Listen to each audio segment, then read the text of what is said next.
pour une analyse franche et convaincante. Yasmine Abdel-Fadel. Cube Radio. Cube Radio. En direct à LCN. Midi, Julie.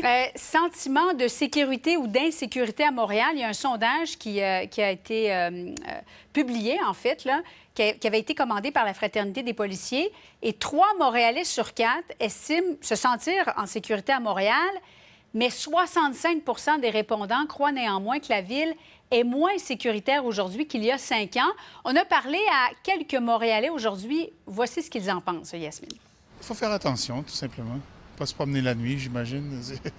On fait quand même attention, mais même en journée, il se passe pas mal de choses ici. Il y a beaucoup d'itinérance, beaucoup de consommation.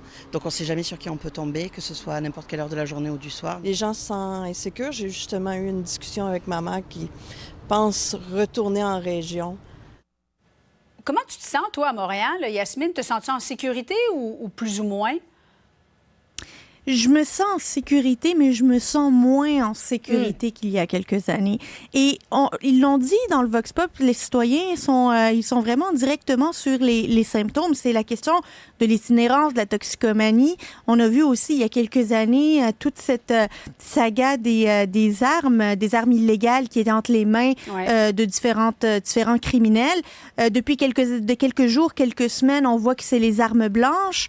On a un peu banalisé le vol à l'étalage, le vol à l'arraché, le vol et l'intimidation, les agressions et l'incivilité dans les réseaux de métro et transports en commun. Et tout ça contribue à finalement une diminution du sentiment de sécurité. Puis évidemment, il y a toujours ceux qui vont nous dire « mais ce n'est que le sentiment de sécurité, ça ne veut pas nécessairement dire qu'il y a une baisse de la sécurité ». Ben, je répondrai que c'est la même chose que l'apparence de conflit d'intérêts. C'est peut-être pas un problème de conflit d'intérêts, mais c'est aussi dommageable que le conflit d'intérêts. Et il faut se battre contre les deux. Parce qu'il ne faudrait pas qu'on commence à avoir une réputation de Montréal comme étant une ville violente, une ville où on peut craindre pour son intégrité physique. Et malheureusement, on le voit, certains quartiers commencent à être difficilement fréquentables à certaines heures du jour ou de la nuit. Tu sais, on est à Cube ici, entre Berry et Sainte-Catherine, là, dans le coin Berry et Sainte-Catherine. Puis tout à l'heure, pour aller à la Joute, il faut que j'aille à TVA, qui est à quelques coins de rue. Ben Julie, je pourrais pas marcher. J'ai peur pour ma sécurité, pour marcher jusqu'à TVA.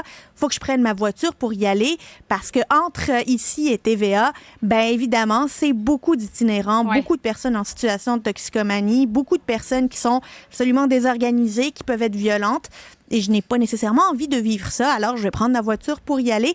Et c'est de ça dont il s'agit lorsqu'on parle de baisse du sentiment de sécurité, c'est se dire que même en pleine journée, des personnes évitent certaines rues, la rue Sainte-Catherine, pour pouvoir aller travailler. Oui, et on fait tout pour l'enjoliver, là, la rue Sainte-Catherine. L'été, on la rend piétonnière, on la décore, mais effectivement, il y a énormément d'itinérance. C'est un sondage aussi qui a été fait, Yasmine, avant la série de 7 meurtres qui sont survenus en l'espace de 10 jours à Montréal, notamment 3 sur le plateau. Et ce que martèle le président de la Fraternité des policiers, Yves Franqueur, c'est le temps d'agir. Il ne faut pas se réveiller dans 5 ou dans 10 ans, mais agir comment, selon toi, Yasmine? Ben, on a besoin ce qu'on appelle la police de proximité. Là. On a besoin que les policiers soient plus visibles, connaissent mieux leur quartier. Et oui, la répression, et on est rendu au point de la répression, mais il y a aussi tout le volet prévention, de connaître qui sont ces leaders d'opinion dans ces quartiers où il ne fait plus aussi bien vivre et d'être proche de leur communauté.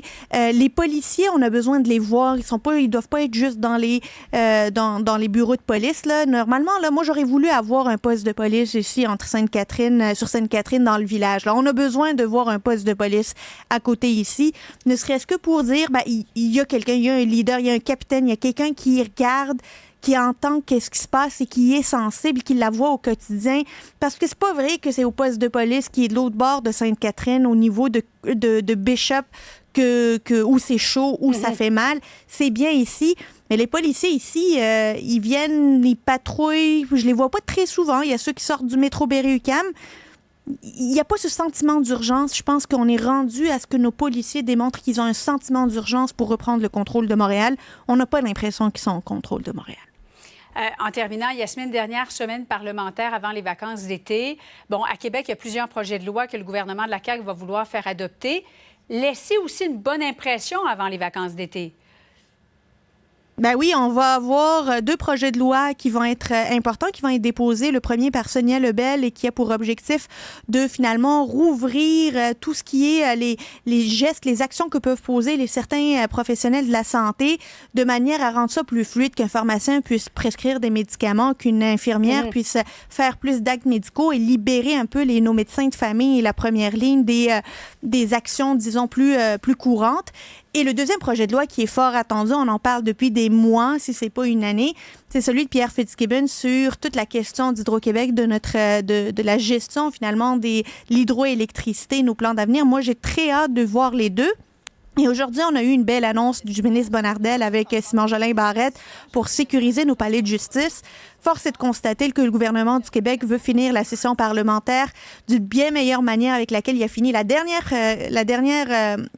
session parlementaire. On s'en rappelle, il y avait des grèves, il y avait des manifestations, tout le monde était à cran. Disons que cette fois-ci, cette session, elle va être plus intéressante pour le gouvernement que l'a été la précédente. Yasmine, merci beaucoup. Bonne fin d'après-midi à toi. Au revoir, Julie.